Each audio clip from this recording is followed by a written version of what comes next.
Magandang araw sa lahat ng mga tagapakinig. Ako nga pala si Django. Nais ko pong ibahagi sa inyo ang aking kwento ng buhay na punong-puno ng misteryo.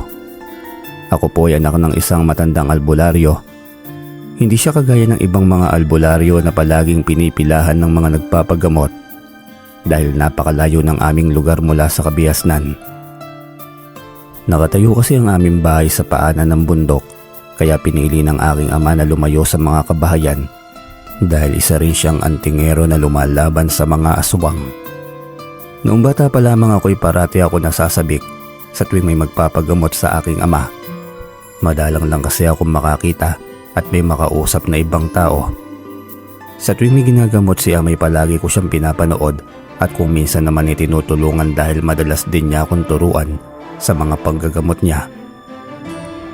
Balang araw kasi ay ako rin naman ang magmamana sa kanyang gawain. At dahil walang gaanong nagpapagamot sa aking ama ay hindi iyon ang kinabubuhay namin. Umakyat siya ng bundok para mangaso ng aming makakain. Kadalasan ay umuwi siyang may daladalang daga, ugo at kung minsan naman ay bayawak, musang at baboy ramo. Noong bata ako'y naaakit akong kainin ng hilaw ang mga nahuhuli niyang hayop pero nang minsan niya ako nakitang naglalaway sa mga yon, lalo na sa mga lamang loob ay pinagalitan niya ako at pinagpapalo. Hindi raw ako isang aswang para maglaway sa mga hilaw na karne at lamang loob. Pinagbantaan niya ako na sa susunod raw na mahuli niya pa ako na naglalaway sa mga yon ay hindi lamang daw latay ang aking aabutin. Baka maputulan pa raw ako ng parte ng katawan. Simula noon ay hindi ko na ipinakita sa kanyang naglalaway ako sa mga hilaw na karne pero palihim pa rin ako natatakam sa tuwing nagkakatay siya. Kinokontrol ko lamang ang aking sarili upang hindi niya mahalata. Ang hirap lamang kasing pigilan dahil nakasanayan ko na. Habang tumatanday napapansin kong kakaiba ako sa mga kaindaran kong nagpupunta dito sa amin upang magpagamot. Mas malakas kasi ako sa kanila at mas maliksi. Nang may tanong ko yun kay amay sinabi niyang dahil daw iyon sa lahi namin. Kagaya niya isang antingero na kayang-kayang pumuksa ng mga aswang. Namana raw namin iyon mula pa sa aming mga ninuno noong unang mga panahon. At ang angkan daw namin ay kilalang mga albularyo at mababangis sa mga aswang. Sa tuwing nangangaso nga pala si ama ay hindi lamang mga hayop ang hinahanap at pinapas lang niya, pati na rin ang mga aswang na nagkalat sa kagubatan. Tungkulin na raw kasi iyon ang aming angkan. At hindi lamang iyon ang pagkakataon na pumapas lang siya ng aswang. Noong kabataan rin daw kasi niya ay pinupuntahan pa siya ng mga punong baryo upang hingan ng tulong kung pinepeste ng mga aswang ang kanilang baryo. Pero tinigilan na raw niya yon nang mawala ang aking inay. Bata pa lamang daw ako nang mangyari yon. Nasa lisihan daw kasi ang aming bahay ng mga aswang habang nasa kabilang baryo si ama. At nang makauwi raw siya wala ng buhay ang aking inay. Habang ako naman daw ay narinig niyang umiiyak sa loob ng aming aparador. Mukhang natunugan daw ng aking ina ang pagsalakay ng mga aswang kaya naman naitago raw niya ako bago mangyari ang trahedya. Nagsisi na raw si ama sa nangyari at ipinangako sa sariling hindi na siya darayo pa upang pumuksa ng mga aswang hanggat hindi ko kayang ipagtanggol ang aking sarili. Marami pa raw ng mga punong baryo ang bumibisita sa amin upang humingi ng tulong kay ama. Ngunit tinatanggihan niya na lamang ang mga ito. At mula rin noon ay kakaunti na lamang ang mga taong nagpapagamot kay ama. Wala nang mga humihingi pa ng tulong na magpapuksa ng mga aswang. Isang araw ay inutusan ako ni ama na manguha ng mga halamang gamot sa tuktok ng bundok. Paubos na kasi ang mga gamot niya. At baka mabitin ang susunod na magpapagamot sa kanya. Agad ako nagtungo ng bundok gaya ng utos ng aking ama. Inabot ako ng mahigit kalahating oras upang mapunta sa tuktok ng bundok. Doon lamang kasi tumutubo ang mga halamang gamot. Nang makarating ako doon ay agad ako namitas at isinilid ang mga nakuha kong halamang gamot sa daladala kong basket. Nang sapat na ang mga nakuha ko'y bumaba na ako ng bundok. At sa hindi kalayuan ay nakarinig ako ng babaeng humihingi ng saklolo. Agad akong pumunta sa pinanggagalingan ng boses at nakita ko ang isang magandang babae na takot itong nagsisisigaw dahil inaatake pala siya ng baboy ramo. Agad kong binugaw ang baboy ramo pero hindi ito umaalis at paulit-ulit na pinagsususuwag ang babae. Kaya ang ginawa ko, kinuha ko ang itak na nasa aking tagiliran at pinagtataga ko ang baboy hanggang sa mawalan ito ng buhay. Nang wala ng buhay ang baboy ramo ay wala na ring malay ang babae kaya pareho ko silang binitbit sa aking magkabilang balikat habang ang basket naman ng halamang gamot ay tinali ko sa aking tagiliran kasama ng itak. Hindi naman ako nahirapan dahil sanay na ako magbuhat ng mabibigat at gaya nga ng sinabi sa akin ni ama, lahi kami ng malalakas na albularyo at antingero kaya baliwala lamang sa akin yon. Pagdating ko sa aming bahay ay nagtaka sa akin ng aking ama. Ang iniutos lamang kasi niya sa akin ay manguha ng halamang gamot pero nagdala pa ako ng ulam at ng babae. Sinabi ko naman sa kanya ang nangyari na inatake ng baboy ramo ang babae at tinulungan ko lamang ito pero nawala na siya ng malay dahil sa kanyang mga natamong pinsala. Nang may baba ko na ang babae at ang baboy ay sinabi ni ama na ako na lamang daw ang gagamot sa mga sugat nito at siya na raw ang bahalang kumatay sa baboy ramo upang may maipakain daw kami sa babae kapag nagkaroon siya ng malay. Maingat ko namang ginamot ang babae. Nilinisan ko muna ang lahat ng kanyang mga gasgas at sugat sa kanyang buong katawan at pinilit ko ring hindi tumingin sa mga masiselang parte niya. Pagkatapos ay nagdurog ako ng mga halamang gamot upang ipahid na sa mga nilinisan kong sugat at nang matapos ay binendahan ko na ang lahat ng yon. Matapos kong ang asikasuhin ng babae ay pinuntahan ko muna si ama upang tulungan itong magkatay. Tinanong niya sa akin kung nakuha ko na raw ba ang pangalan ng babae o kung taga saan ba habang nililigtas ko siya. Mukha raw kasi siyang hindi taga bundok dahil maganda siya at maputi. Para siyang isang mestis at alagang-alaga rin ang kanyang katawan. Sinabi ko kay ama na wala akong nakuwang impormasyon sa dalaga dahil nawala na siya ng malay habang nililigtas ko pa lamang siya. Sinabi ko rin na tatanungin ko na lamang pagkagising niya upang maihatid ko sa kanila. Pagkatapos noon ay naging abala na kami sa pagkatay at pagluto ng nahuli kong baboy ramo. Nang makapagluto na kami, saka pa lamang nagising ang dalaga. Kaagad kong tinanong ang kanyang pangalan at kung taga saan siya at kung anong ginagawa niya sa kabundukan. Sinagot naman niya ang aking mga katanungan na siya raw si Belinda, nakatira sa isang baryo sa kabilang bahagi ng kabundukan. Inutusan lamang daw siya ng kanyang madrasta na manguha ng halamang gamot para sa sakit ng kanyang tiyan dahil masakit daw ang tiyan nito. Agad naman siyang pumunta kaya nga lamang namataan na raw niya ang mga biik na baboy ramo at natukso siyang kumuha ng isa para alagaan sana. Ngunit nakita naman siya ng inahin at hinabol daw siya nito. Kumaripas daw siya ng takbo at hindi niya alam ang kanyang pupuntahan hanggang sa maabutan siya nito at doon siya inatake. Mabuti na lamang daw at dumating ako, kung hindi raw ay baka napas lang na siya ng baboy ramo na yon. Matapos niyang magkwento ay ako naman ang nagpakilala. Sinabi kong ako si Django at anak ako ng albularyo. Sinabi ko rin na nangunguha lamang ako ng halamang gamot kaya ako siya natagpuan. Pinagmalaki ko rin sa kanya na ako ang gumamot sa kanyang mga sugat at pagkatapos ay nagpasalamat siya sa akin. Pinakain ko siya ng niluto namin ni ama at sinabing iyon ang baboy ramo na umatake sa kanya. At kung gusto niyang gumanti rito ay kumain siya ng marami. Napangiti ko naman siya sa akin sinabi at pagkatapos ay nagsimula na kaming kumain. Matapos ngang kumain ay nagpahinga na muna kami. May mga tinanong pa kami sa kanya at sinagot naman niya yon ng maayos.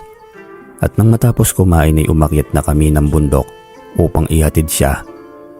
Pero hindi pa siya nakakakuha ng halamang gamot na para sa sakit ng tiyan. Kaya nagtungo muna kami sa tuktok ng bundok at sinamahan ko na siyang manguha.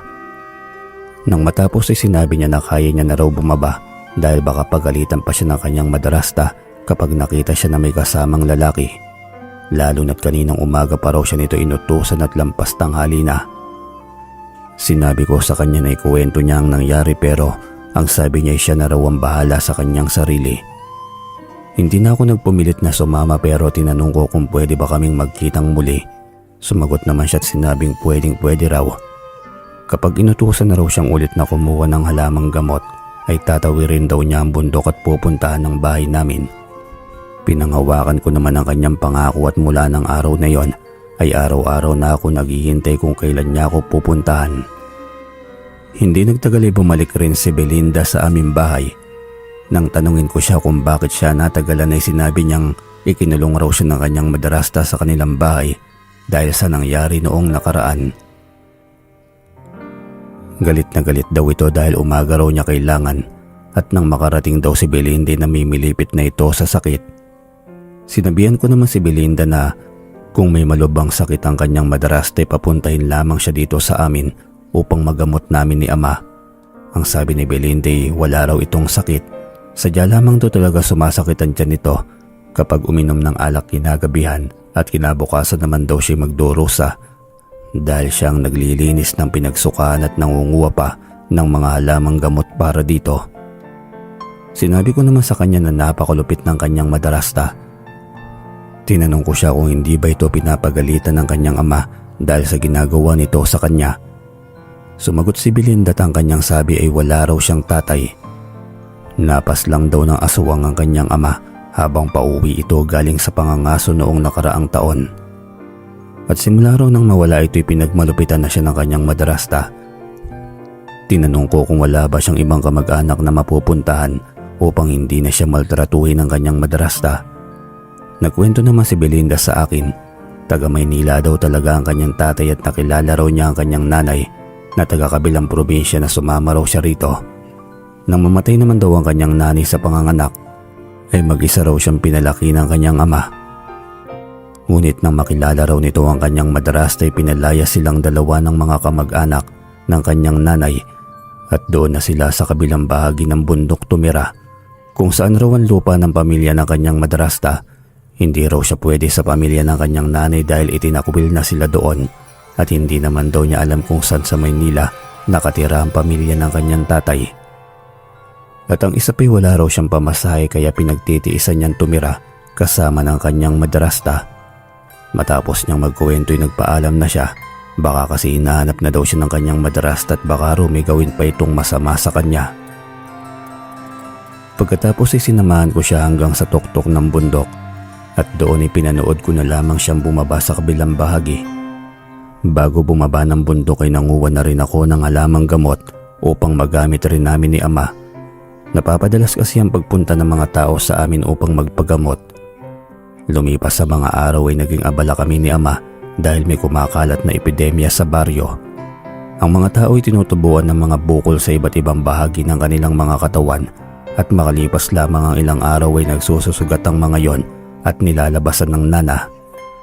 Labis iyong nakakahawa kaya nagsuot kami ni ama ng proteksyon kapag nanggagamot upang hindi kami mahawa.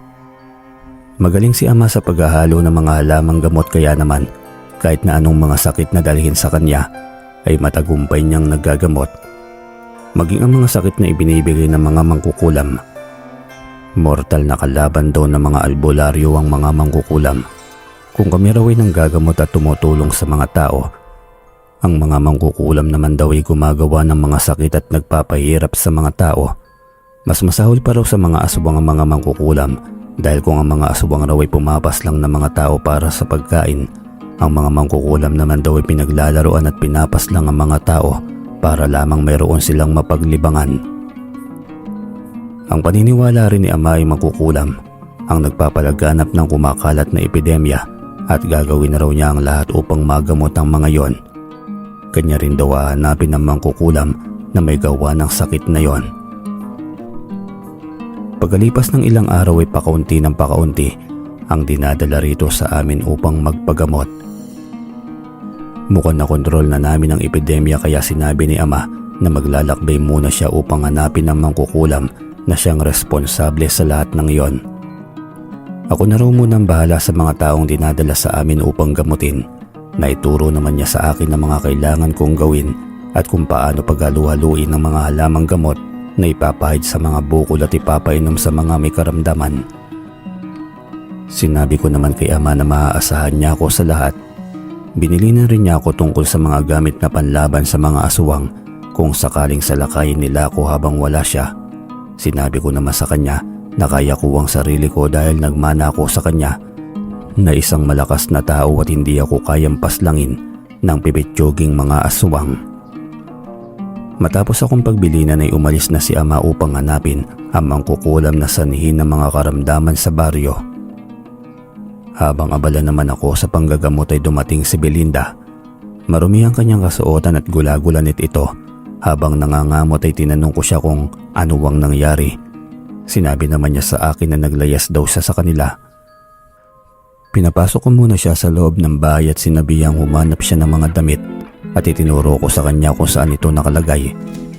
Pagkatapos ay tinapos ko muna ang aking ginagawa at nang mapauwi ko na ang mga taong ginagamot ko ay agad ko naman pinuntahan sa loob ng bahay si Belinda. Hindi pa rin siya nagpapalit ng suot pero nakahanap na siya ng pamalit. Umiiyak siya at pagkatapos iniyakap ako. Nang tanungin ko siya kung ano ang nangyari, sinabi niyang nagdala raw ng mga kainumang lalaki ang kanyang madrasta sa loob ng kanilang bahay. Matapos daw silang mag-inuman ay kinatabi raw ng kanyang madrasta ang 4 na kalalakihang yon sa kanyang kama at nang makatulog raw ang kanyang madrasta ay siya naman daw ang pinagdiskitahan ng 4 na mga kalalakihan. Pinagtulong-tulungan daw siya at pinunit ang kanyang damit. Nanlaban raw siya at tumakbo sa kusina. At doon raw niya natagpuan ang itak na ginamit niya upang pagbantaan ng mga lalaki. Pagkatapos ay tumakbo raw siya papalayo at umakyat ng bundok pero hindi raw niya alam ay sinundan daw siya ng mga ito. Takot na takot raw siyang nagtago dahil sa gabing-gabi na yon ay hindi na lamang daw ang mga kalalakihang yon ang kanyang pinangangambahan, pati na rin daw ang mga aswang. Baka magaya raw siya sa kanyang tatay. Nang makahanap daw siya ng kuweba ay doon na muna siya nagpalipas ng gabi at doon din daw nakatulog at ng paggising niya ay agad niyang hinanap ang daan patungo rito at pagkatapos naman ay nagmadali siyang tumungo sa amin. Habang nagkukwento ay nakita ko ang takot sa kanyang muka at niyakap ko muna siya upang pakalmahin at damayan. Nararamdaman ko rin ang bilis ng tibok ng kanyang puso. Nanginginig din siya sa takot dahil sa tindi ng nangyari sa kanya. Nang kumalma siya ipinag-igib ko siya ng tubig sa aming poso at pinaligo sa banyo. At nang matapos ay nakiusap siya sa akin kung maaari raw sana'y gusto niyang makitira sa amin at gagawin daw niya ang lahat. Marunong raw siya sa mga gawaing bahay at marunong rin siya mag-alaga ng mga gulay at kambing. Marami kasi kaming mga alagang kambing at kapag wala kaming mahuli ni ama sa pangangaso ay iyon ang kinakatay namin. Sinabi ko naman sa kanya na maaari siyang tumira sa amin ng libre kahit wag na siyang gumawa ng mga gawaing bahay, pero nagpumilit siya at sinabing ayaw raw niya ng libre kaya naman pinayagan ko na ang kanyang kagustuhan. Habang gumagamot ako ng mga taong dinadala sa amin, si Belinda ang aking naging katulong. Madali lamang siyang turuan at lahat ng kailangan ko sa panggagamot ay ibinibigay niya dahil sa kanya hindi ako nahihirapan kahit na wala si ama. Napapadali niya ang mga trabaho ko dahil masipag siyang tumulong at hindi nagrereklamo. Wala pa akong narinig sa kanya na kahit na ano. Ako na nga nagrereklamo dahil siya ang bisita at hindi siya dapat na nagtatrabaho pero mapilit siya, tinayaan ko na lamang. Naging mabuti ang aming pagsasama sa iisang bubong at marami kaming nalaman tungkol sa isa't isa. Napakabait ni Belinda at naging magaan ang loob namin sa isa't isa. Hindi ko rin namamalayan na sa pagsasama namin ng mahigit 1 buwan ay unti-unti na palang nahuhulog ang loob ko sa kanya. Hindi nagtagal ay ipinagtapat ko rin ang pag-ibig ko sa kanya at doon ay nalaman ko na iisa lamang palang nararamdaman namin. Ngunit hindi nagtagal ang aming pagsasaya. Isang araw ay dumating na lamang sa amin ang isang masamang balita. Habang abala ako sa pagsisibak ng kahoy ay may taong dumating sa aming bahay. Akala ko'y magpapagamot ito pero hindi pala. May dala pa siyang masamang balita. Sinabi niya sa akin na natagpuan raw sa kabilang baryo ang bangkay ng aking ama na labis naman naming ikinagulat. Nagkatinginan kami ni Belinda at agad naman kaming nagbihis upang puntahan ang baryong sinasabi ng lalaki. Nang makapagbihis ay sinamahan namin ni Belinda ang lalaki hanggang sa mapadpad kami sa kabilang baryo. Doon ay nakita ko ang kalunos-lunos na sinapit ni ama. Punong-puno ng kalmot ang kanyang buong katawan at malalim pa ang kanyang mga sugat. May saksak rin siya sa dibdib at yun ang kumitil sa kanyang buhay. At nang hanapin ko ang kanyang anting-anting ay wala na ito. Mukhang kinuha ng kung sino mang nakapas lang sa kanya. Mangkukulam man sadya ni ama nang siya'y umalis pero mukhang aswang naman na nakapas lang sa kanya. Pero malakas si ama. Malakas rin ang kanyang anting-anting kaya hindi ko alam kung paano siyang napaslang ng mga aswang. Pero isa lamang ang dapat kong gawin. Iyon ay ang hanapin kung sino man ang may gawa nun at iparamdam sa kanyang naranasan ni ama. Matapos yun ay inuwi na namin ni Belinda ang bangkay ni ama. At doon namin binaon sa bakuran sa katinaniman ni Belinda ng mga bulaklak.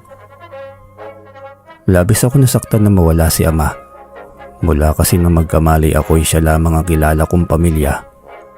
Hindi ko nga matandaan ang aking ina dahil maaga rin siyang nawala.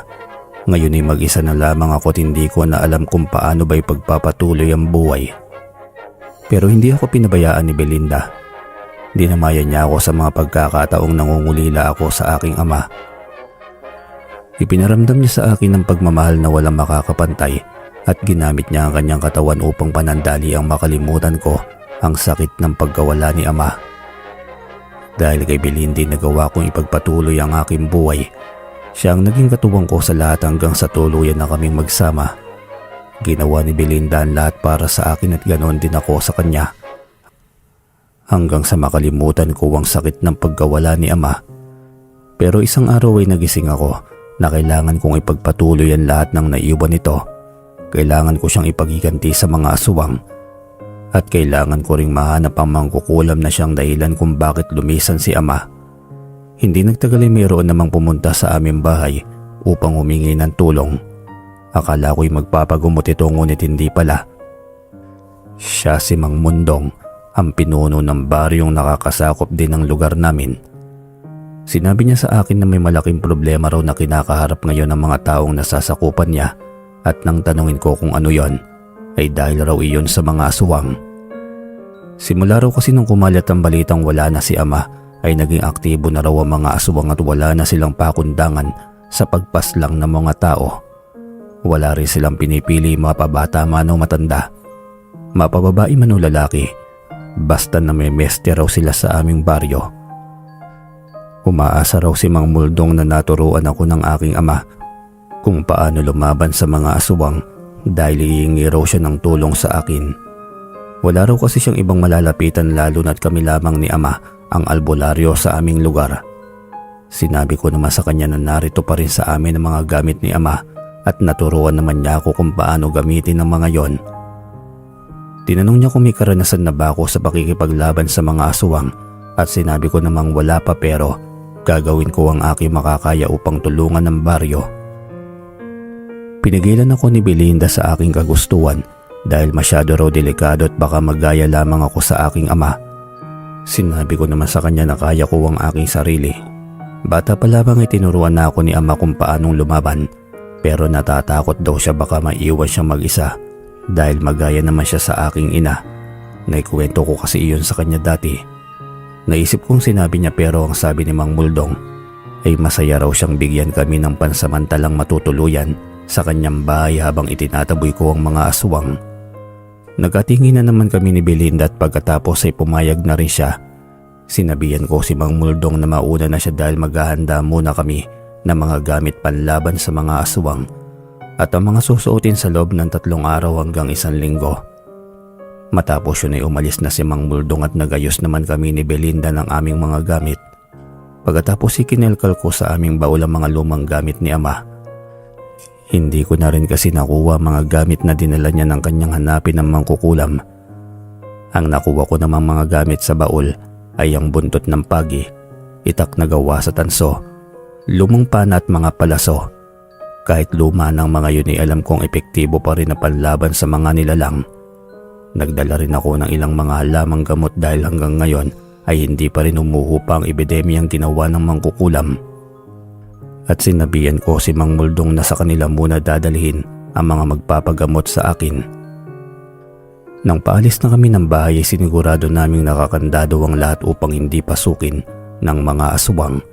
Nasa loob rin kasi ng bahay ang mga libro ni ama tungkol sa panggagamot at pati na rin sa mga masasamang nilalang at kung paano sila lalabanan. Hindi ko na dinala ang mga libro na yon dahil hindi ko naman sila kailangan Natapos ko na kasing basahin ng mga yun, bata pa lamang ako. Nang ayos na ang lahat ay lumakad na kaming dalawa ni Belinda patungo sa looban ng baryo at ipinagtanong-tanong namin kung saan ba ang bahay ni Mang Muldong.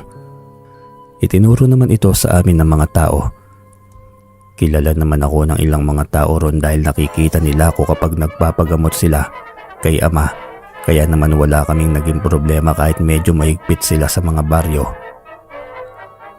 Nang makarating kami sa bahay nila Mang Muldong, ay masaya naman nila kaming sinalubong at pinatuloy sa kanilang bahay. Malaki ang bahay ni Mang Muldong at silang dalawa na lamang ng anak niyang babae ang nakatira doon dahil matagal na raw na pumanaw ang kanyang asawa. Pinagmerienda muna nila kami sa kanilang sala at pagkatapos ay dinala kami sa isang silid. Malinis na iyon at walang anumang gamit bukod sa papag at banig. Pagkatapos ay iniwan na nila kaming dalawa, saka naman namin inayos ang aming mga gamit. Habang nag-aayos ay tinanong ni Belinda kung hanggang kailan daw ba kami titira sa bahay na yon. Hindi raw kasi siya sanay sa ibang bahay. Sa katunayan nga raw ay inabot siya ng humigit kumulang 1 buwan bago naging komportable sa aming bahay. Sinabi ko naman sa kanya na kapag hindi na ginugulo ng mga aswang ang baryong ito ay uuwi na rin kami kaagad. Habang nag-uusap kami ni Belinda ay tinanong ko siya kung napansin ba niya ang anak ni Mang Muldong na si Jenica. Binalik niya naman sa akin ang tanong kung bakit daw ba. Ano daw bang meron dito?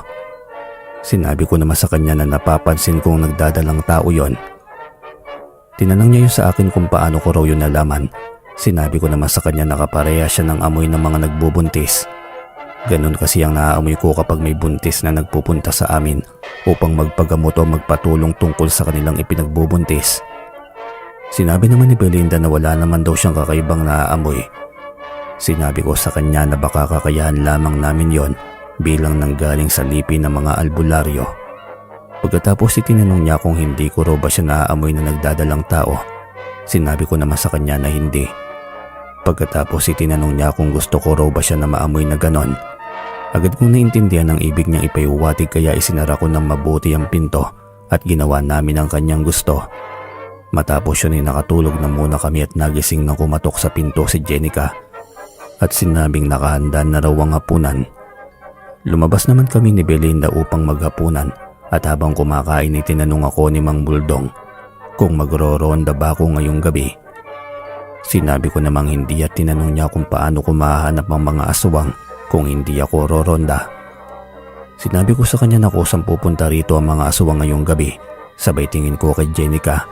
Pagkatapos itinanong ako ni Mang Muldong kung ano raw bang ibig kong sabihin. Siguradong hindi pa rin niya alam na nagdadalang tao ang kanyang anak kaya hindi ko na siya inunahan at sinabing magtiwala lamang sa akin. Matapos kumain ay hinanda ko na ang aking mga kagamitan. At pagkatapos ay sinabi ko kay Mang Muldong na kung pwede makipagpalit muna kami ng silid sa kanyang anak na si Jenica. Kahit na nagtataka kung ano ang aking nais, ay hindi siya nagdalawang isip na payagan ng aking kagustuhan. Maaga kong pinatulog si Belinda sa silid ni Jenica at pagkatapos ay nagmasid naman ako sa paligid. Ilang sandali pa nakarinig ako ng mga kaluskos at langit-ngit sa bubong pero hindi muna ako kumilos. Hinintay ko muna kung ano ang gagawin ng asubang na ito. Nakita kong nagkaroon ng butas ang bubong kaya naman nagpunta ako sa anggulong hindi ako masisilip. Nakita ko rin ang matang kulay pula na nakasilip sa bubungan. Mukhang hinahanap si Jenica pero hindi niya alam ay ang asawa kong si Belinda ang nakahiga ron. Nang makita niya si Belinda, inalis na niya ang kanyang tinik. Pagkatapos ay dahan-dahang bumaba ang kanyang mahabang dila patungo kay Belinda. At ang sakto na kay Belinda ang kanyang dila ay saka na ako umakto at mabilis na pinutol ito. Tiktik ang tawag sa aswang na yun at sila rin ang pinakamahina sa lahat ng mga aswang kaya naman palihim nilang tinitiktikan ng bahay ng buntis at kapag tulog na ito'y saka naman sila sumasalisi. Nang matabas ko ang kanyang dilay agad akong lumabas ng bahay ni Mang Muldong at inakyat ko na rin ang bubong upang labanan ng aswang. Nang makarating ako sa bubong ay nakita ko pa rin itong namimilipit sa sakit at nang makita naman niya ako'y agad siyang tumakbo papalayo at tumalon sa bubungan ng kapitbahay. Sinundan ko naman siya at tumalon din ako ng napakalakas tungo sa bubong ng kapitbahay. Nagulat ang aswang dahil hindi niya akalaing masusundan ko siya Nagabulan kami sa mga bubong hanggang sa abutan ko siya at nang wala na siyang tatakasan ay sumuko siya sa akin. Tinaas niya ang kanyang dalawang kamay at umarap sa akin. Sinabi ko sa kanya na bibigyan ko siya ng pagkakataon. Ipinangako kong bubuhayin ko siya kapag sinabi niya sa akin kung ano ang nalalaman niya sa pagkamatay ng aking ama. Umiling naman siya dahil hindi siya makapagsalita at dahil hindi ko siya mapakinabangan itinangka ko na siyang paslangin. Ngunit nanlaban siya at umilag sa aking pag-atake at saka muling tumalon sa kabilang bubong. Simple lamang sana ang kanyang pagkamatay kung hindi siya umilag, pero dahil ginawa niya yun ay wala akong magagawa kundi gamitan siya ng dahas. Inilabas ko ang lumang pana ni ama at nilagyan ko ito ng palaso saka ko tinira ang aswang. Pasok sa kanyang katawan ng palaso, pero bumagal lamang ang kanyang pagtakbo. Muli ko siyang tinira hanggang sa hindi na siya makatakbo at nahulog na lamang sa lupa. Tumalon na rin ako mula sa bubungan hanggang sa lupa. Sanay ako sa mga matataas na talunan, kaya hindi ako nasasaktan. Malalakas kasi ang mga tuhod ko dahil sa aming lahi at sa bigat ng pagsasanay na ginawa ko noon sa patnubay ni ama. Nang malapitan ko nga ang aswang ay naghihingalo na ito, kaya binunot ko isa-isa ang mga palaso sa kanyang katawan upang magamit ko pa ito sa susunod. Hindi ko na mabilang kung ilang beses nang sumisigaw ang aswang habang binubunot ko ang mga palaso sa kanyang katawan. Siyang-siya naman ako habang ginagawa ko yon at hindi ko mapigilan ng mga ngiti sa akin labi. Masarap pala sa pakiramdam na pinapahirapan mo ang isang aswang. At nang mabunot ko na ang lahat ng palaso ay hinawakan ko ang isa sa paa niya at kinaladkad patungo sa bahay ni Mang Muldong. Inabangan naman ako doon ni Belinda at Mang Muldong. Sinabi ko sa kanila na nahuli ko ang aswang na nagtangka sa buhay ng kanyang anak at ilang sandali lamang ay nawalan na ito ng buhay. Kaya binigay ko kay Mang Muldong ang aking itak upang siya na mismo ang tumapo sa buhay nito. Tinanggap naman ni Mang Muldong ang aking alok at siya mismo ang kumitil sa buhay ng aswang na nagtangka sa kanyang anak. Matapos yun itinanong niya sa akin kung bakit ko na lamang anak niya ang punteriya nito. Sinabi ko naman sa kanya na mas mabuting pag-usapan nilang mag-ama yon kinabukasan dahil gabing-gabi na rin kasi. Matapos paslangin ni Mang Muldong ang aswang ay sinunog naman namin ang katawan niyon. Sakto namang gising pa pala si Jenik at pinapanood niya kami. Tatanungin na sana siya ni Mang Muldong pero ang sabi ko'y bukas na lamang. Nagpalitan kami ulit ng higaan pero hindi pa roon nagtatapos ang gabi ko. Sadyang inuna ko lamang ang tiktik dahil baka masalisihan pa ako. Matapos kong ayusin ang mga gamit na dadalhin ko, ay muli akong lumabas ng bahay ni Mang Muldong upang magronda sa baryo. Nakita niya ako at tinanong, ang akala raw niya hindi ako magroronda ngayong gabi. Ang sabi ko naman ni inuna ko lamang ang tiktik upang hindi masalisihan. Mas mahirap kung nagroronda ako pero ang bahay na tinutuluyan ko ay binibiktima rin pala. Nakiusap sa akin si Mang Muldong na sumama pero hindi ko siya pinayagan. Ang sabi ko'y mahirap makipaglaban habang may pinoprotektahan. Sinabi niya sa akin na kaya niyang lumaban pero nagpumilit ako. Ang sabi ko na lamang sa kanya bantayan na lamang niyang mabuti ang kanyang tahanan dahil sa kanya ko rin ipinagkatiwala ang minamahal kong si Belinda. Naglakad na ako papalayo upang maghanap pa ng mga aswang na aking mabibiktima. Pero hindi pa ako nakakalayo ay hinarang na ako ng 5 kalalakian. Hindi ko alam kung kakayahan ko rin ba bilang isang magaling na antingero o nanggaling sa lipi ng mga antingero ang malaman kung aswang ba ang mga taong kaharap mo. Dahil kahit na mukhang mga tao ang kaharap ko'y nararamdaman kong aswang sila. Tinanong ako ng isa kung bakit pa raw pagala-gala ako ng gabi. Hindi ko raw ba alam na may aswang na naghahanap ng pagkain sa paligid. Sinabi ko sa kanila na alam ko yon. At pagkatapos ay hinawakan ko ng mabuti ang dala kong buntot ng pagi bilang paghahanda. Muling nagsalita ang lalaki at sinabing alam ko naman daw pala pero bakit pa raw ako gumagala. Sinabi ko sa kanya na uubusin ko ang mga aswang na nambibiktima sa lugar na ito at wala akong ititira kahit na isa. Tumawa naman ang lalaki maging ang kanyang mga kasama. Sinamantala ko ang pagkakataon at gamit ang isa ko pang kamay ay itinara ko na sa kanyang leeg ang hawak kong itak. Natumba na lamang ang lalaki bago pa siya nagkaroon ng pagkakataong mag-ibang anyo. Nagulat rin ang 4 kaya hindi sila agad naging mga aswang. Binunot ko sa leeg ng isa ang itak at pagkatapos ay mabilis kong pinugutan ng ulo ang isa pa at sabay-sabay na nagpalit ng anyo ang natitirang tatlo. Nakipagsabayan ako at naiilagan ko naman ang kanilang mga pag-atake at habang inaabangan ko ang mga pag-ataking iyon ay sinasabayan ko yon ng paghampas ng buntot pagi. Sa salakayan naming yun ay wala akong natamong mga sugat o gasgas pero napuruan ko ang mga aswang gamit lamang ang dala kong buntot ng pagi. Habang tumatagal ang labanan ay bumabagal sa pagkilos ang mga kalaban dahil sa mga natamo nilang pinsala at nang hinang-hina na sila tinapos ko na ang kanilang pagdurusa. Binuwat ko na rin ang kanilang mga bangkay patungo sa pinagsunugan ni Mang Muldong. Sa tiktik at matapos yun ay umuwi na ako at nagpahinga. Kinabukasan ng magising ay dumiretso kami ni Belinda sa pagkainan. Doon namin nakita si Mang Muldong at Jenica na nag-aalmusal. Inaya nila kami at umupo naman kami sa mesa upang kumain. Habang kumakain ay tinanong ako ni Mang Muldong kung bakit ko raw nalaman na si Jenica ang tatargetin ng aswang. Tinignan ko naman si Jenica at sinabing ayaw kong mangialam sa kanila. Tinanong niya kung ano raw ba ang ibig kong sabihin. Pagkatapos itinanong ko si Jenica kung may gusto ba siyang sabihin sa kanyang ama. Alam kong alam niya ang ibig kong sabihin pagkatapos ay inamin na niya sa kanyang ama na siya ay buntis. Nagulat si Mang Muldong sa sinabi ng anak at pagkatapos ay tinanong niya kung sino ang ama nito. Sumagot naman si Jenica at sinabing ang kasintahan daw nitong si Gibo. Pagkatapos noon ay hinayaan ko na lamang silang mag-ama na mag-usap at itinuon ko na lamang ang aking oras sa pagkain. Sinabi ko rin kay Mang Muldong na huwag maggalit sa anak dahil biyaya ang pagbubuntis. Matapos kumain ay nag-ikot na muna kami ni Belinda sa baryo. Nais ko rin kasing malaman kung mayroon bang mga aswang na nag-iikot sa baryo at nagpapanggap na mga normal na tao. Mabuti na lamang sa ginawa kong pag-iikot ay wala akong nakita. Kaya bumalik na kami sa bahay ni Mang Muldong. Gumugol ako ng 3 araw sa baryo upang pumuksa ng mga aswang.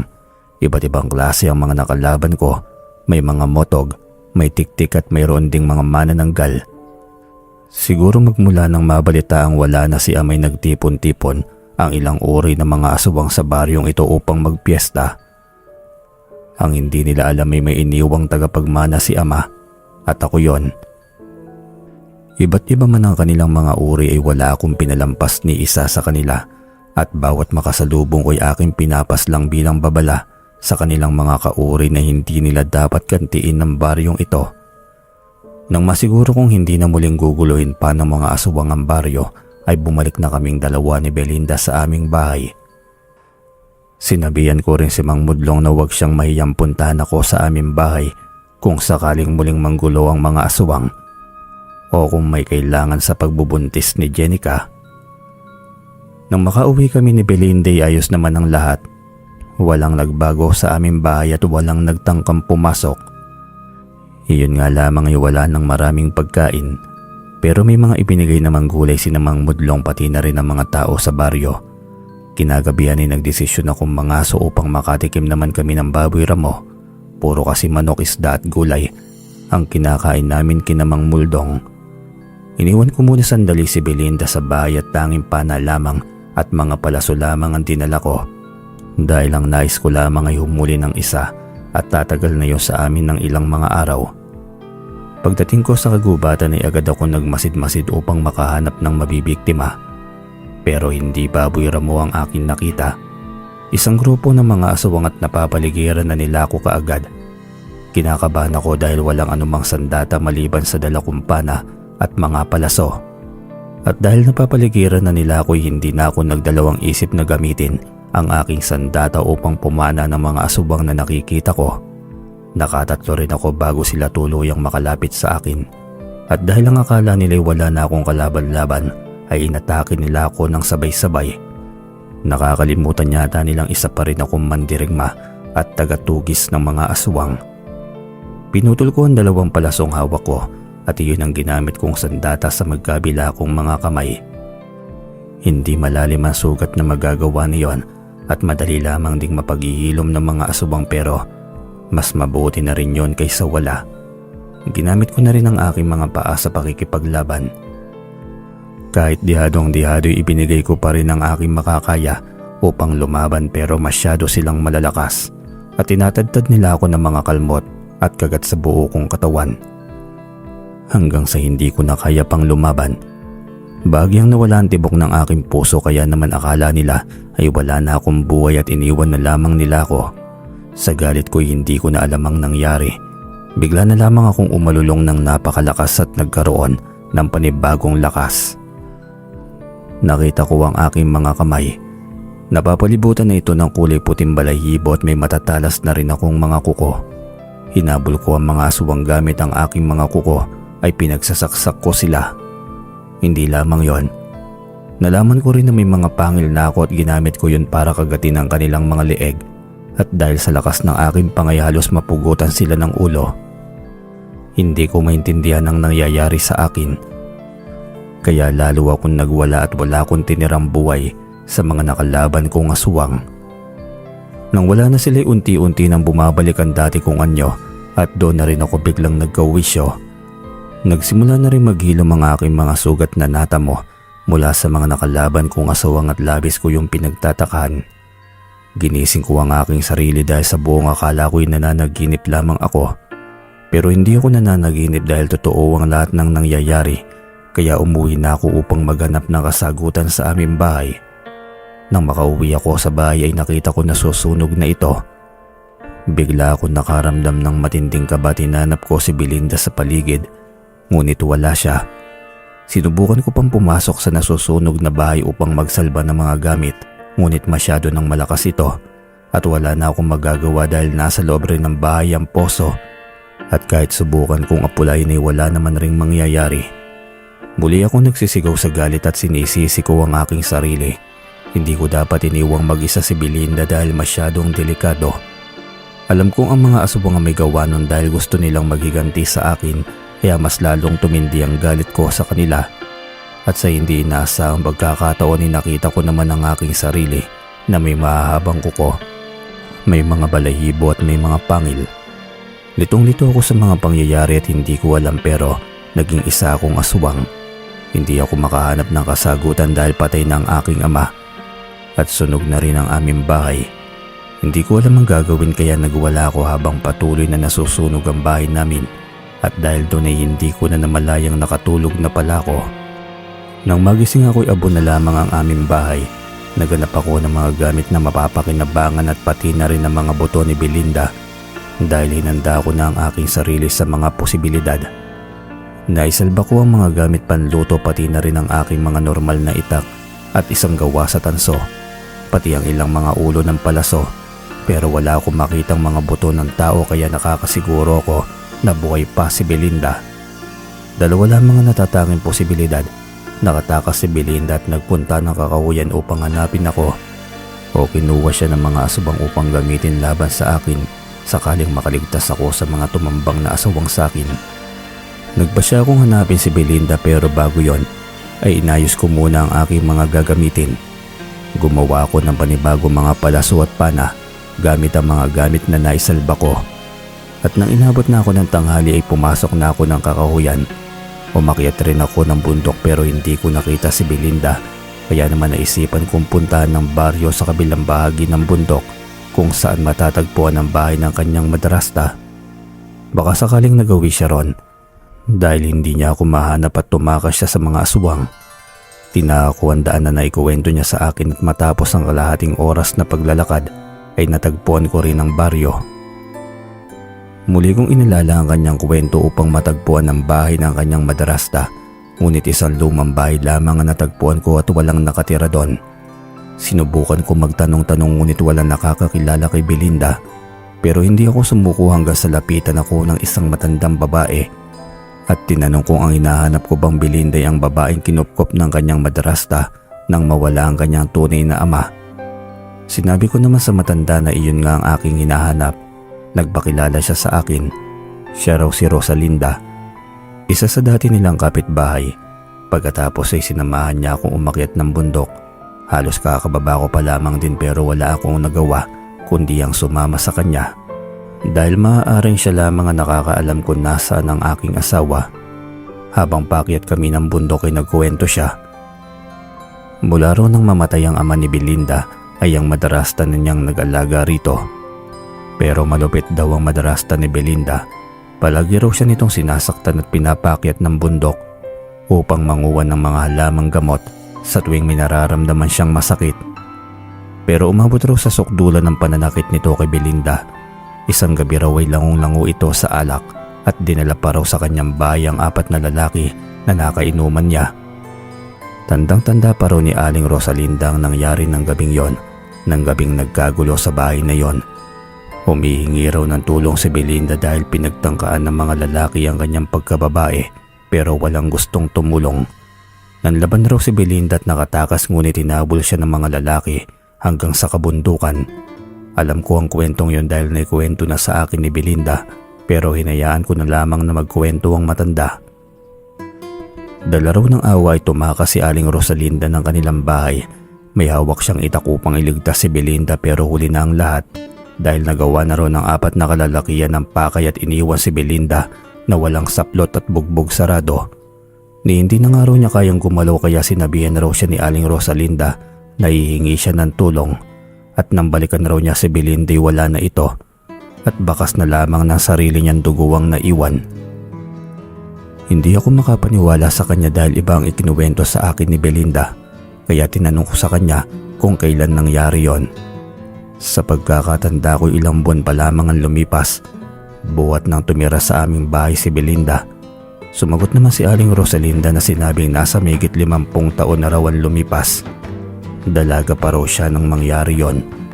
Lalo ako nalito sa aking mga narinig. Tinanong ko sa matanda ko niloloko ba niya ako at sinabi naman niyang totoo ang lahat ng kanyang mga sinabi. At sa kinatatayuan raw namin ngayon nangyari ang karumal-dumal na krimen. Hindi ko na alam ang aking sasabihin. Posible kayang guni-guni ko lamang si Belinda. Pero nakasama ko siya sa bahay ni Mang Muldong at nakakausap naman siya. Pati ang ilan sa aking mga pasyente nakakausap siya. Posible kaya naglakbay siya sa panahon. Pero ang sabi sa akin ni Ama noon ay hindi raw yun totoo at walang taong makakapaglakbay sa panahon. Ngayon ko kailangan ng kasagutan pero wala akong maisip. Blanko ang aking utak. Tahimik pa rin ako nang muling magsalita ang matanda. Sinabi niya sa akin na makalipas raw na mangyari yun ay nagkasakit ang 4 na kalalakihan.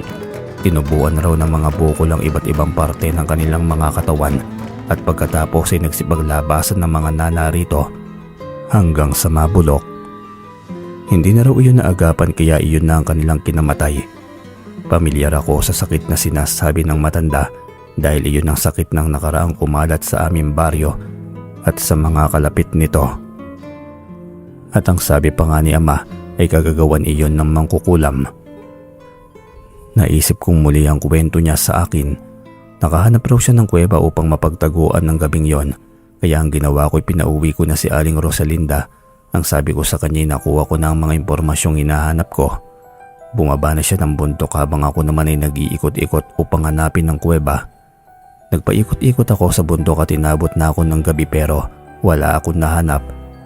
Hanggang sa muli na naman ako nakaharap ng mga aswang. Nilabanan ko sila gamit ang aking mga sandata at pinilit kong hindi magpalit ng anyo. Malalakas sila pero ipinakita kong mas malakas ako kahit na hindi ako maging katulad nila. Hindi na ito kagaya ng kahapon dahil wala akong armas. Kasama ko ang aking itak na gawa sa tanso at iyon ang ginamit ko upang makipagsabayan sa kanila. Nang matapos ang laban ay iniwan ko na sila at nagpatuloy sa paghahanap ng kuweba. Maliwanag ang paligid kaya nakikita ko pa ng maayos hanggang sa namataan ko ang isang kuweba sa hindi kalayuan. Pero may nakita rin akong mga asawang na nasa lagusan at tila ba sila ang mga bantay ng kuweba. Pero hindi sila bastang mga aswang dahil kulay puti ang kanilang mga buhok at balahibo kagaya ko kapag nagpalit ako ng anyo. Dahil doon ay nakaisip ako ng paraan kung paano makakapasok ng kuweba na hindi kinakailangan makipaglaban. Nararamdaman ko rin kasing malalakas sila at naaalala ko nung magpalit ako ng anyo'y na kaya kong talunin ng maraming mga aswang na itim ang balahibo at baka ganun rin sila kalakas kagaya ko. Sinubukan ko magpalit ng anyo pero nabigo ko. Hindi ko alam kung paano magpalit ng anyo bilang isang aswang. Marami akong ginawa. Sumigaw ako. Itinaas ko ang aking mga kamay. Iniisip ko na magiging isa akong aswang pero walang nangyari hanggang sa napagod lang ako. Hanggang sa naisip ko na hindi tatalab ang mga ginagawa ko. Kaya ginamit ko na lamang ang dala kong pana upang panain ang dalawang aswang na nasa labas ng kuweba. Napatumba ko naman sila kaagad at muli silang tumayo at tinanggal ang mga palaso sa kanilang katawan at kanilang hinanap kung saan nanggagaling ang mga yon. Agad naman ako nagdago upang hindi nila ako makita. At makalipas ang ilang sandali ay muli ko silang pinana at kumaripas na ako ng takbo upang sugurin silang dalawa. Hindi na sila natumba ng matamaan ng palaso pero hindi naman nila inasaang susugod ako. Hindi sila agad nakailag sa aking itak kaya naman duguan silang bumulagta. Ang akala ko talaga ay mahihirapan ako sa kanilang dalawa pero hindi pala. Nang pasukin ko ang kuweba ay nakita kong may mga apoy dito na nagsisilbing mga sulo. Kaya naman nagpatuloy lamang ako sa paglalakad. Masyado akong tahimik habang pumapasok kaya wala naman nakakadiskubre sa akin. At patay na sila bago pa man nila malaman. Nang makapasok nga ako sa pinakaloob ng kuweba, nakita ko si Belinda na nakakulong sa rehas na gawas sa kahoy. May mga bantay rin doon at muli ko silang pinana at inatake ng mabilis hanggang sa hindi na sila makapanlaban pa. Nang makita ko ni Belinda ay umiiyak siya at sinabi niyang mabutit nakarating ako dahil kung hindi raw ay papaslangin siya ng mga gabunan. Tinanong ko siya kung ano ang mga gabunan. Sumagot naman siya at sinabing lahi raw iyon ng mga aswang na puti ang buhok at balahibo. Sinabi ko sa kanya na papakawalan ko siya kaagad pero may pumigil sa akin. Huwag ko raw yung gagawin dahil mapanganib raw ang taong nakakulong. Nang lumingon ako sa akin likuran ay nakita ko ang dalawang mga asubang na nakaanyong tao. Hindi ko sila pinakinggan at nagpatuloy lamang ako hanggang sa makawala si Belinda. Sinubukan pa akong pigilan ng isa sa kanila at naganyo siya bilang isang malakas at makisig na gabunan pero hindi niya ako sinaktan. Binantaan lamang niya ako pero hindi ako nagpaapekto sa kanya at pinagpatuloy ko na lamang ang aking balak. Nang makawala na si Belinda ay tumawa siya ng malakas. Pagkatapos patining ng patining ang kanyang boses at bigla siyang tumanda. Naging isa siyang matandang hukluban. Nagulat ako sa nasaksiyan. Pinasalamatan niya ako at sinabing ako mismo ang umubo sa sarili kong lahi. Nalito lamang ako lalo sa mga nangyayari pero tinanong ko pa rin sa kanya kung nasaan ang totoong Belinda. Sinabi niya sa akin na siya ang totoong Belinda at tinanong ako kung nasarapan ba ako sa kanya habang nagtatalik kami. Halos masuka ako sa kanyang sinabi. Hindi ko akalaing isang matandang hukluban ang nakasama at minahal ko ng ilang buwan. Galit na galit at diring-diri ako sa kanya at handa ko siyang paslangin gamit ang aking itak pero pumasok ang napakaraming itim na aswang. Agad tumakas si Belinda at tumakbo sa likod ng mga aswang at sinabi niya sa akin na sabay-sabay na raw kaming mamamatay ng aking mga magulang. At pagkatapos ay inatake na kaming tatlo ng mga itim na aswang. Hindi ko na nahabol pa si Belinda at nilabanan ko ang mga aswang na yon. Ganon din ang ginawa ng dalawa pang aswang na puti. Pero habang nakikipaglaban ay iniisip ko pa rin ang sinabi ni Belinda. Lumapit ako sa kanilang dalawa at tinanong kung ano bang ibig nitong sabihin. Sumagot naman ang babae at sinabing mamaya na lamang daw kami mag-usap dahil napakarami ng mga kalaban. Kaya naman hindi na ako nagsalita at nakipaglaban na lamang. Pinilit kong magpalit ng anyo pero hindi ko talaga magawa. Magandang tulong sana yun dahil kakayan-kayanin ko lamang ang mga itim na aswang. Kahit na hindi ako makapagpalit ng anyo, pinilit ko pa rin ibigay ang aking makakaya. Marami na kaming mga napatumba pero sugatan naman kaming tatlo. Kaya hindi ko alam kung mananalo kami sa labang ito. Hindi nagtagal ay lalong nabawasan ng mga kalaban namin. Pero hinang-hina na ang mga kasama ko at hindi na nila kaya pang lumaban. Parehas na silang natumba at sinabi ng babae na hindi raw sila galit sa akin kahit na inubos ko ang kanilang lahi dahil anak daw nila ako. Nagulat ako sa sinabi ng aswang. Hindi nga nagsisinungaling si Belinda sa sinabi niya at pagkatapos inaalala ko ang aking pagkabata. Noong natatakam ako sa mga laman loob ng baboy ramo pero kung aswang nga talaga ako at anak nila ako, paanong pinalaki ako ng isang albularyong galit sa mga aswang? Magtatanong pa sana ako nang bigla na lamang saksakin ng sabay ng ilang itim na aswang ang lalaking gabunan. Doon naggalit ako at napasigaw. Doon na rin ako nakapagpalit ng anyo bilang isang gabunan Nagwala na ako at ginawa kong parang mga batang mga itim na aswang. Biglang lumabas ang aking tunay na lakas at hindi na nila ako napigilan. Lahat ng natitirang kalaban ay pinagpapaslang ko at wala akong itinirang buhay maski isa sa kanila. Pagkatapos niyon nilapitan ko ang lalaking gabunan pero wala na siyang buhay. Nilapitan ko naman ang babae at nakita kong buhay pa siya. Nakita ko rin na dahan-dahang naghihilom ang kanyang mga sugat at tinanong ko siya kung ano ba talaga ang katotohanan tungkol sa akin. Nagkwento siya sa akin at sinabi raw niya, sila raw ng kanyang asawa ang namumuno sa mga gabunan ng aming lugar. Minsan raw ay sinalakay ang kanilang tribo ng isang albularyo at dahil mahina pa raw sila'y natalo sila at naiwan raw nila ako. Ang akala raw nila'y papaslangin ako ng albularyo pero kinupkup lamang ako nito. At dahil doon ay nagpasya silang hindi gagalawin ng baryong sumasakop sa tinitirhan namin dahil kapag nangyari daw yon ay baka may gawing masama sa akin ng albularyo. Hindi na rin daw nila ako sinubukan pang kunin dahil alam nilang maayos na ang buhay ko at malayo na sa gulo. 2 tribo raw kasi ng mga aswang ang naglalaban sa lugar na ito. Ang tribo ng mga gabunan at ang tribo ng mga motog. Mas mahina raw ang mga motog laban sa mga gabunan pero mas marami raw sila. Ayaw na raw nila ako masama sa labanan. Kaya ipinaubaya na lamang nila ako sa albularyo. Pagkatapos itinanong ko naman kung bakit kakampi ng mga motog si Belinda at kung alam ba nila ang tungkol sa pagkamatay ng aking ama.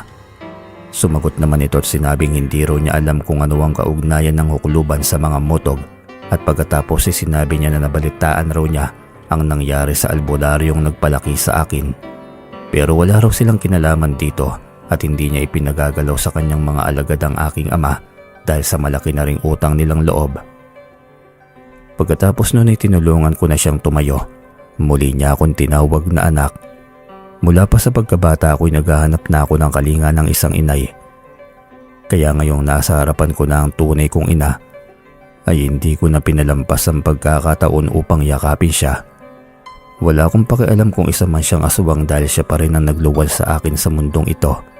Pagkatapos ay sinabihan ko siya na aalis na ako at hahanapin ko si Belinda. Sinabi naman niya sa akin kung saan ito matatagpuan, sa kuta ng mga motog. Sigurado rin daw siya na wala ng mga motog doon dahil nakalaban na namin ang kanilang pinuno at napaslang ko raw ito. Nang mabigyan niya ako ng direksyon ay iniwan ko na siya at agad akong nagpunta sa tribo ng mga motog. Agad kong inalughog ang lugar at nakita ko ang matandang hukluban na si Belinda. Nagulat siya nang makita ako, kaya ako siya tinanong kung ang mga motog ba ang inaasahan niyang dumating. Sumagot naman siya at sinabing matibay raw ako pero hindi ko raw siya matatalo dahil hawak niya ang anting-anting ng aking amang albularyo.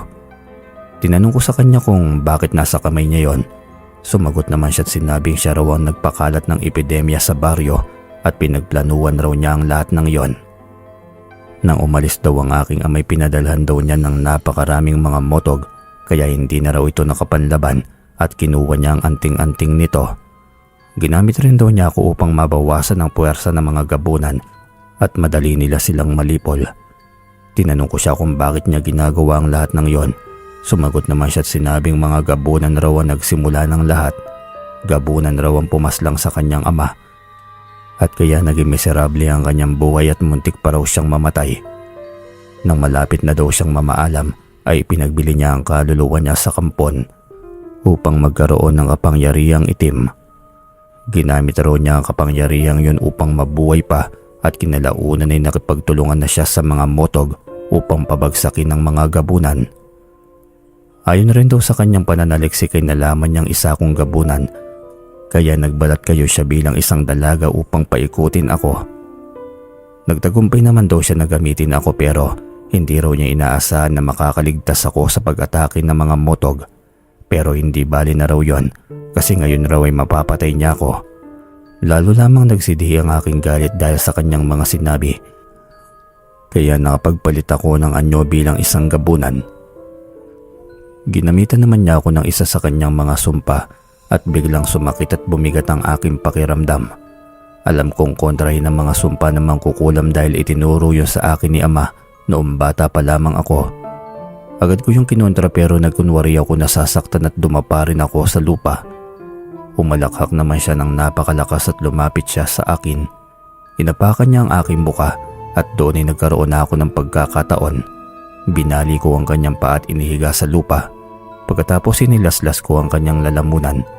Bago pa man niya ako muling sumpain, kinuha ko na rin mula sa kanyang leeg ang anting-anting ni ama at isinilid ko siya sa isang kubo saka sinunog ang buong tribo. Matapos yun ay binalikan ko na ang kuweba at nakita ko ang aking ina na iniiyakan ng bangkay ng lalaking asubang na nakasama naming lumaban. Sabi niya sa akin ay mahal na mahal raw nila akong mag-asawa at dahil daw sa akin ay hindi na sila kumain ng tao at nagtago na lamang sa kuwebang yon. Natatakot raw kasi talaga sila na may gawing masama sa akin ng albularyo kaya ipinagbawal nila sa buong tribo. Nakakain lamang sila ng baboy ramo. Naisip ko na yun pala ang dahilan kung bakit wala pa ako nakakalabang gabunan mula nang manugis ako ng aswang dahil hindi na pala sila nang bibiktima ng mga tao. Doon na ako nagpalipas ng gabi sa kuweba habang kinukwentuhan naman ako ng aking ina. At dahil mag-isa lamang siya, sinama ko na siya sa dating kinatitirikan ng aming bahay at sa tulong ni Mang Muldong at ng ilang taga-baryo ay nakapagpatayo ako ng bahay. Nagpatuloy ako sa panggagamot at hindi na ako napalaban sa mga aswang dahil wala nang ibang tribo ng mga aswang na pumapasok sa aming teritoryo. Bali hanggang dito na nga lamang po pala ang kwento ko, Sir Joseph. Maraming salamat po sa inyo.